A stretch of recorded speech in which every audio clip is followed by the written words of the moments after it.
चुनाव जित्छु भनेर रौतहट गएका पत्रकार ऋषि धमलाको मत बिहानसम्म सुन्ने आएको छ। Literally zero is insane work यार। सो अपेरेन्टली ऋषि धमलाको 6वटा मात्रै भोट आयो रे, तर फाइनल भोट त्यति होइन होला यार। उखु बोकेको एक भोट रे, जलेबी बनाएको एक भोट रे, चटपट चटपट नै बनाइरहेको थियो जस्तो लागेको थियो होइन। तर Rishi Dhamala was doing a bit too much है, भोटको लागि अलिक डेस्परेट पारामा होइन, जे पनि गरिरहेको थियो होइन। सो मलाई ज्वरो आएको छ 103 डिग्री, तर पनि जनता जान्न चाहन्छन् कार्यक्रम सञ्चालन गर्ने जमर्को गरिरहेको छु। आज म कार्यक्रम सञ्चालन गर्ने अवस्थामा थिइनँ बिहानदेखि नै। यदि चुनाव हार्यो भने के गर्नुहुन्छ? होइन, म हार्न मैले जानेको छैन। यदि चुनाव टोटल भोट चाहिँ कति आएछ? त्यहाँ गएर 2 मिनेट मात्रै काम गरेर उखु बोकेर 2 मिनेट बोकेर चाहिँ त्यो काम होइन, ठिक छ। तपाईँले छ नि काम भनेको उखु बोक्दा पनि 1 मिनेट बोक्दा पनि काम हो। त्यो त चटक भन्छन् के ऋषि धमलाले चटक। तर इन्टरभ्युअरले is doing Rishi Dhamala dirty हायरमा जस्तो भयो पनि जेन्युन मान्छे हो जस्तो लाग्छ होइन ऋषि धमला। इन्टरभ्युअरमै ठिक छ जस्तो लाग्यो यार। तर होइन यस्तो प्याच बोल्ड क्वेसनहरू सोधिदिन्थ्यो होइन गेस्टहरूलाई पनि। ऋषि धमला बाबाले इन्टरभ्युअर हो नि जस्तो जे भए पनि होइन। भोट काउन्ट हो कि बडी काउन्ट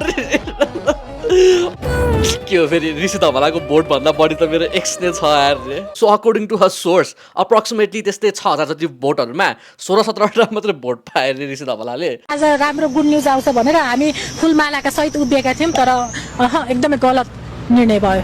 पैसाको चलखेल भयो यो क्षेत्रमा। एउटा भोटको 10,000सम्म किनेको सूचना मैले पाएको छु। विभिन्न दलका नेताहरूले रातभरि भोट किनेको र भोटलाई चाहिँ एउटा भोटको 10,000सम्म किनेको सूचना मैले पाएको छु। एउटा भोटको 10,000।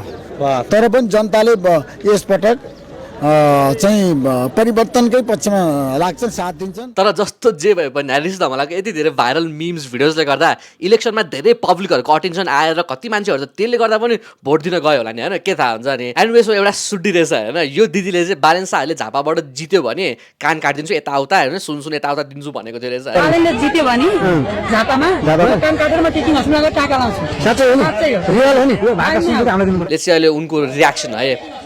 अभियसली अब बालेन शाहले जित्यो होइन झापाबाट। यो सुन पनि मैले बालेनलाई नै दिन्छु। जित्यो भने केटीबाले जित्नुहुन्छ फेरि अरू कुरा भन न। केटीबाले जित्नुहुन्छ कसरी किन भन्नुभयो त्यसरी? केटी बालेन जब काठमाडौँ राजधानी विकास गर्न नसकेर उहाँ केटीलाई हराउँछु भनेर अर्को आफ्नो ठाउँमा विकास गर्न आएर केटीको उहाँ झापामा विकास गर्छ। त्यसले त्यो त अब त्यसले काठमाडौँ पनि विकास त गरिरहेको नि। विकास गर्नु जनताको नाममै बालेन छ त। कार्यकाल पुरा गरेर जान्थ्यो होला नि त। त्यो कार्यकाल त पुरा हुन नपाइ चुनाव आयो त के गर्नु? आई थिङ्क काठमाडौँमै बस्ने मान्छेहरू होइन, काठमाडौँमै जन्मेर हुर्केको मान्छेहरूले चाहिँ रियलाइज गरेको छ क्या बालेन शाहले गरेको चेन्जेस हुन्छ नि मेयर भएपछि। मैले पनि भास्ट डिफरेन्सेसहरू फिल गरेँ क्या होइन, लिटरली नै बालेन शाह मेयर भएपछि। Obviously that's one of the main reasons I support him होइन। अनि अभियसली यार करप्सन भ्रष्टाचारको अगेन्स्ट यति धेरै आवाज उठाउने मान्छे पनि हो होइन पहिलेदेखि। 2 दिए कि सरकार आउने भयो त? 2 ल्याउनुस् कि 5 ल्याउनुस् होइन, तर आफ्नो पार्टीलाई माया गर्न पाइन्छ। काम चाहिँ के गर्छ? काम त काट्न तपाईँहरू देश चलाउन पाइने, मान्छे मार्न पाइने, के अरे सिंहदरबार बोलेको पक्का हुनु पर्यो, हल्का भएर काट्नु पर्यो। कान नकाट्यो भने सुन चाहिँ दिनु पर्यो क्या। मेरो कान काट्ने भनेको छु होइन, थोरै चाहिँ काट्नु ल। फाइनल्ली भएको छ।